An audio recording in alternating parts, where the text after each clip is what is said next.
नमस्कार। आज बात होने वाली है भारतीय रेलवे में नौकरी के एक बहुत ही शानदार अवसर की। एक ऐसा मौका जो हजारों लोगों के लिए करियर का एक नया रास्ता खोल सकता है। तो सबसे पहले बात करते हैं उस नंबर की जो इस मौके को इतना बड़ा बना रहा है, और वो नंबर है 22,000। जी हाँ, कोई छोटा मोटा आंकड़ा नहीं है ये। इतनी सारी संभावित वैकेंसीज खुलने वाली हैं, जो वाकई में देश के युवाओं के लिए एक बहुत बड़ी खुशखबरी है। दरअसल रेलवे भर्ती बोर्ड ने ग्रुप डी पदों के लिए एक बड़े भर्ती अभियान की घोषणा की है। ये कई सालों बाद आया एक बहुत बड़ा मौका है। तो अगर एक स्थिर सरकारी नौकरी की तलाश थी तो ये खबर बिल्कुल सही जगह पहुंची है। तो चलिए इस सफर की शुरुआत करते हैं और समझते हैं कि ये भर्ती कितनी बड़ी है, और सबसे जरूरी इसके लिए कौन सी तारीखें हैं जिन्हें याद रखना है, ताकि कोई भी अहम जानकारी छूट ना जाए। अपने कैलेंडर में इन तारीखों को अभी से मार्क कर लीजिए। देखिए, आवेदन की प्रक्रिया 21 जनवरी 2026 से शुरू होगी और फॉर्म भरने के लिए लगभग 1 महीने का ही समय मिलेगा, जो 20 फरवरी 2026 को खत्म हो जाएगा। जैसा कि साफ दिख रहा है, इन वैकेंसीज का एक बहुत बड़ा हिस्सा, मतलब आधे से भी ज्यादा, इंजीनियरिंग डिपार्टमेंट में है। इसका मतलब यह हुआ कि ट्रैक मेंटेनर जैसी भूमिकाओं के लिए बहुत सारे अफसर हैं, जो रेलवे के सुरक्षित ऑपरेशन की रीढ़ की हड्डी होते हैं। अब आता है सबसे जरूरी सवाल, क्या कोई इस अवसर के लिए योग्य है? आइए अब जरा पात्रता की शर्तों पर एक नजर डालते हैं और देखते हैं कि कौन कौन आवेदन कर सकता है। यहाँ एक दिलचस्प बात है, अभी ये पूरी तरह से साफ नहीं है कि क्वालिफिकेशन सिर्फ 10वीं पास होगी या फिर ITI सर्टिफिकेट भी जरूरी होगा, क्योंकि पिछली भर्तियों में दोनों तरह की योग्यताएं मांगी गई हैं। इसलिए असली जानकारी तो डिटेल्ड नोटिस में ही मिलेगी, तो उस पर नजर बनाए रखना बहुत जरूरी होगा।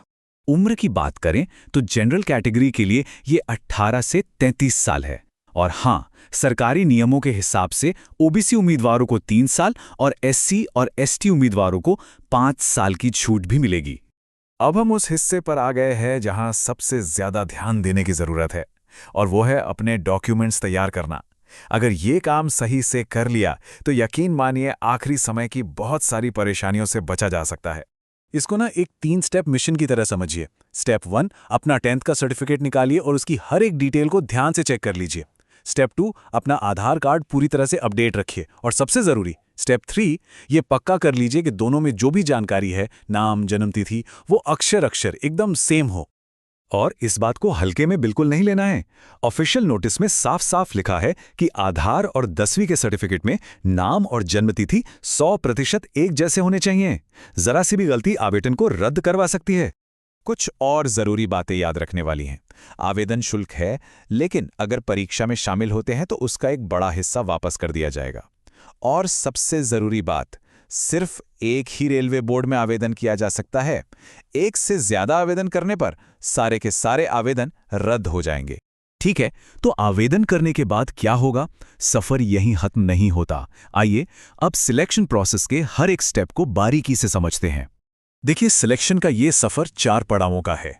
इसकी शुरुआत होती है एक कंप्यूटर बेस्ड टेस्ट यानी CBT से, जो सभी के लिए अनिवार्य है। इसके बाद होगा फिजिकल टेस्ट, फिर डॉक्यूमेंट्स की जांच और आखिर में मेडिकल एग्जामिनेशन। ये जो CBT है, ये 90 मिनट का होगा, जिसमें 100 सवाल पूछे जाएंगे। जैसा कि आप देख सकते हैं, साइंस, मैथ्स और रीजनिंग जैसे सब्जेक्ट्स पर सबसे ज्यादा जोर दिया गया है, जो मेरिट लिस्ट में जगह बनाने में एक अहम भूमिका निभाएंगे। और हाँ, सावधान, हर गलत जवाब के लिए नेगेटिव मार्किंग भी होगी, यानी 1/3 नंबर कट जाएगा। और सिर्फ वही लोग अगले राउंड में जाएंगे जो इस परीक्षा में सबसे अच्छा प्रदर्शन करेंगे और मेरिट में ऊपर होंगे। अच्छा, CBT पास करने के बाद फिजिकल एफिशिएंसी टेस्ट यानी PET से गुजरना होगा। ये सिर्फ क्वालिफाइंग है, लेकिन इसे पास करना बहुत जरूरी है। इसमें पुरुषों और महिलाओं के लिए ताकत और स्टैमिना के अलग-अलग स्टैंडर्ड्स तय किए गए हैं। तो मान लीजिए कि ये सभी पड़ाव पार हो जाते हैं, बहुत बहुत बधाई। लेकिन उसके बाद रेलवे में करियर कैसा होगा? आइए एक नजर उस पर भी डालते हैं। इन पदों पर जो शुरुआती बेसिक पे है वो 18,000 रुपए प्रति माह से शुरू होता है। लेकिन रुकिए, यह पूरी कहानी नहीं है। इस पर महंगाई भत्ता, मकान किराया भत्ता और दूसरे कई अलाउंस जुड़कर असली सैलरी इससे कहीं ज्यादा बनती है। ये 7वें वेतन आयोग के अनुसार लेवल 1 की एक पक्की सरकारी नौकरी है। इसका सीधा सा मतलब है नौकरी की सुरक्षा, समय पर सैलरी में बढ़ोतरी, प्रमोशन के मौके और केंद्र सरकार के कर्मचारियों को मिलने वाले सभी फायदे, जैसे कि मेडिकल सुविधा और पेंशन। तो कुल मिलाकर ये सिर्फ एक नौकरी नहीं, बल्कि एक स्थिर और सुरक्षित भविष्य की ओर एक मजबूत कदम है।